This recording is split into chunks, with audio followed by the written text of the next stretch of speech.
juicy topic ahead. Is going above and beyond a thing of the past? There's been a term circulating the workforce called quiet quitting. If you haven't heard of it yet, my next guest describes it as a form of employee disengagement where team members stop going above and beyond and instead only fulfill the bare minimum job requirements to keep their jobs.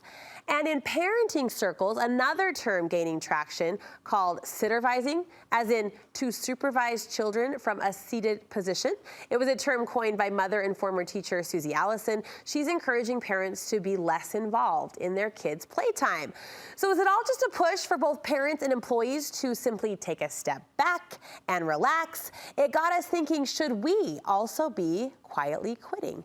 Managing Director at Prince Perelson Carly Hazen is joining me to unpack it all. It's always so great to see you. Yeah, thanks for having me. So I told you during the commercial break, when I first heard this term quiet quitting, I kind of had this flinch. Like, yeah. It was repelling to me. That's a thing? What? We can do that? And you pointed out that's kind of a generational mindset. Yeah, absolutely. I think when you and I were, coming up professionally, there was no other option other than to give it your all. Go for it. At all times, go for it, 110%. That's the only way to get ahead, right? Yeah. Yeah. And you know what it's like as both an employee and as a mom, but let's talk about the workforce. And you do want to make it clear that it's not quitting. Right. It's just doing less. It's doing less. And maybe that means refusing to answer emails outside of work. Maybe that means totally zoning out when you're on vacation.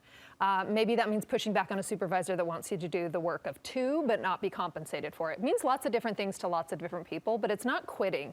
It's disengaging. It's doing the bare minimum.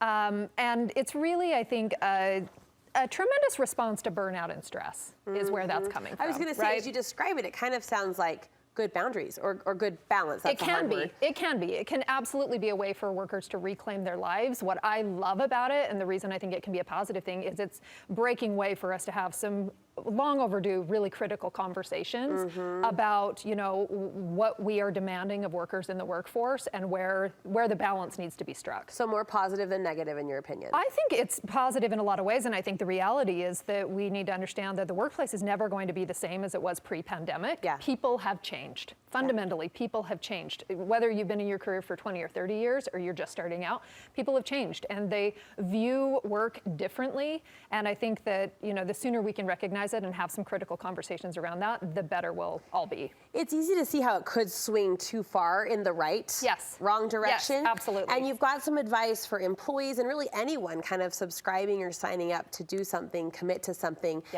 to do this quiet quitting well and be a good quiet quitter. The first is to focus on efficiency. Focus on efficiency. I think that the reason it can be problematic is it's not a good long-term solution.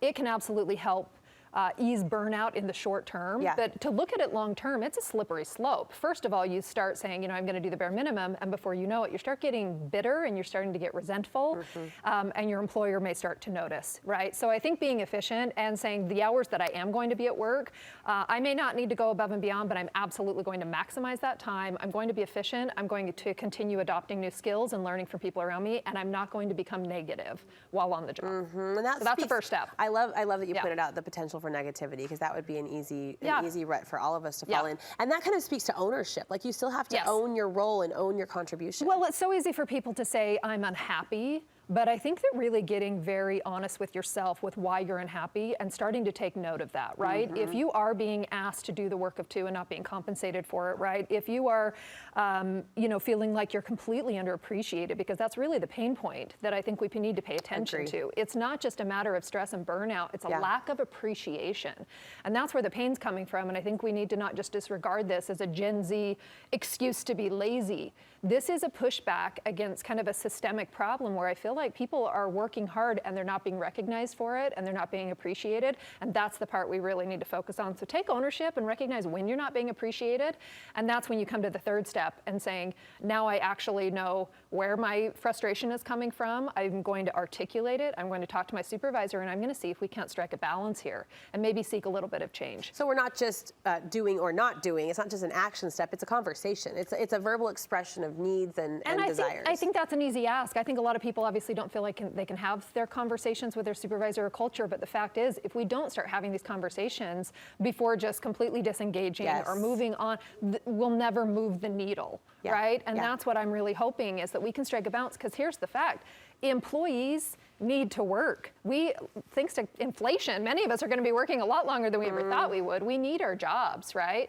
But we don't need to be underappreciated and, undervalued. A quick 30 seconds, the idea of sittervising a new idea as well. It seems somewhat similar to quiet quitting on the home front. Yeah. Are there principles that we just described from the workforce that you think moms and women could take into the home too? I think so. It's interesting. I recently read that Oprah was saying after she stepped away from her hosting duties, she looked back on like 30,000 on-camera interviews that she gave, and she said that the one thing that happened all the time is as soon as the cameras went off, the person she was interviewing said to her, "How did I do?"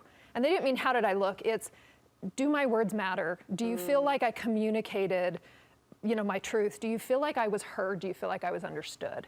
And I feel like that could maybe be where these intersect, is whether you're a kid or a young worker or you've been in your career for 30 years, everyone needs validation. Yeah. Everyone needs to be seen and appreciated and heard. And if you're doing that as a parent, the rest of it's fantastic. If you've got that unconditional love and appreciation, your kids know it. But workers need to be seen. They need to understand that they've got intrinsic value, and it's not just based on accomplishments. Yeah. It's based on them being a human being, I was right? gonna say humans need to be Humans. seen. People leave jobs because they feel like they're being Yeah. unappreciated, and that's free. That's not always a matter of compensation or benefits or a hybrid work schedule. Yeah. That's just basic appreciation. As always, I appreciate your perspective. I love thanks. your take on this. So Carly, thank you so much. Yes.